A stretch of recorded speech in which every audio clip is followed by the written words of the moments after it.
Hi, I am Utkarsh Bharadwaj, currently a second year undergraduate at IIT Bombay. तो इस lecture में भी हम लोग कुछ प्रैक्टिस प्रॉब्लम्स देखने जा रहे हैं जो कि बहुत इंपॉर्टेंट है, like exams point of view या नहीं तो जो भी बहुत इसका कॉमन यूज होता है बहुत सारे इंजीनियरिंग टॉपिक्स पे। और इसमें मेनली जो सेकंड ऑर्डर डिफरेंशियल इक्वेशन है उसके कॉन्सेप्ट्स कवर्ड हैं। तो let us start with our problems.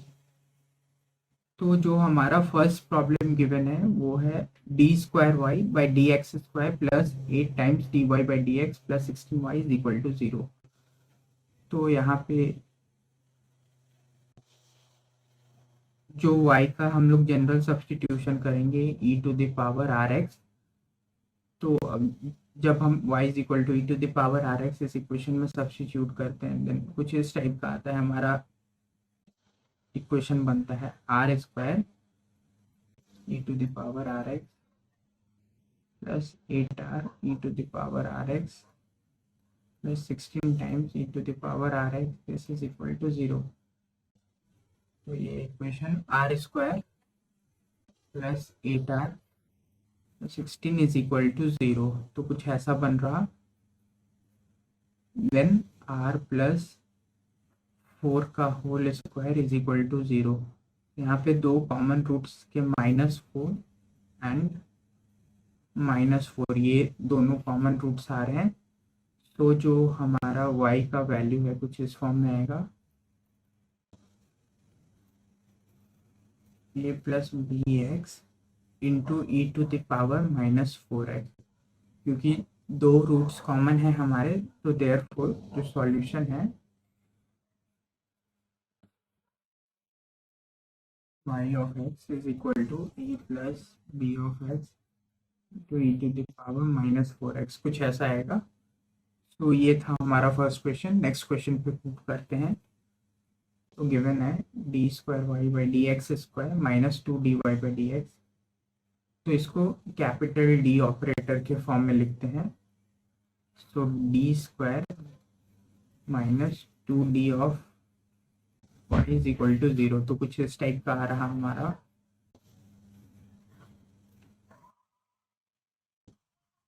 तो कैपिटल डी का वैल्यू या तो 0 है या फिर 2 है कुछ इस टाइप से, या फिर इसको e raise to r x भी पुट करके सॉल्व कर सकते हैं। E raise to r x तो आर स्क्वायर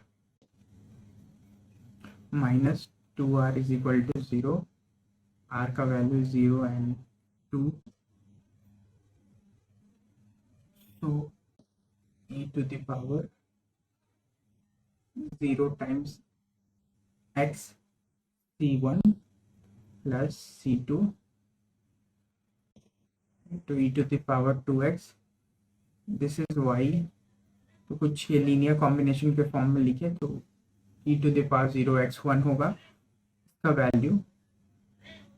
तो हम फाइनली कुछ इस फॉर्म में लिख सकते हैं पूरे सॉल्यूशन को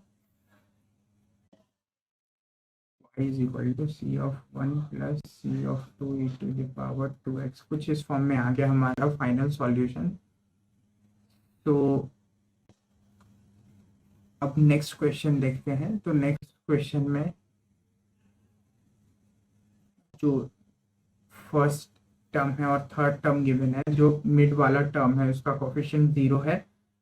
तो इस केस में भी y x is equal to E to the power r t के फॉर्म में रहेगा इसका जो सॉल्यूशन कुछ इसी का लीनियर कॉम्बिनेशन। तो को सब्स्टिट्यूट करते हैं इस इक्वेशन में। देन सब्स्टिट्यूशन करने के बाद कुछ इस टाइप का आएगा r square e to the power r t -16 e to the power rt this is equal to 0। so r square -16 is equal to 0। r का वैल्यू +-4 आ रहा। तो अब हम इसको लीनियर कॉम्बिनेशन में लिखते हैं। तो x का जो बेसिस आएगा that would be something e to the power 4t and e to the power -4t इसका linear combination. So we can write x of t as c1 into e to the power 40 plus c2 e to the power minus 40। तो इस तरीके से हम directly लिख सकते हैं। यहाँ पे कोई बाउंड्री कंडीशन या फिर प्री कंडीशन नहीं गिवन है, देन इसलिए c1 और c2 को हम ऐसे ही रहने दे रहे हैं एज अ कांस्टेंट, नहीं तो उसका भी वैल्यू हम लोग उसकी हेल्प से निकाल सकते हैं। तो इस लेक्चर के लिए अभी तक इतना ही। नेक्स्ट लेक्चर में हम लोग और भी कुछ इसी टाइप के इंटरेस्टिंग प्रॉब्लम्स देखेंगे और अलग अलग कॉन्सेप्ट्स पे भी फोकस करेंगे। So thank you.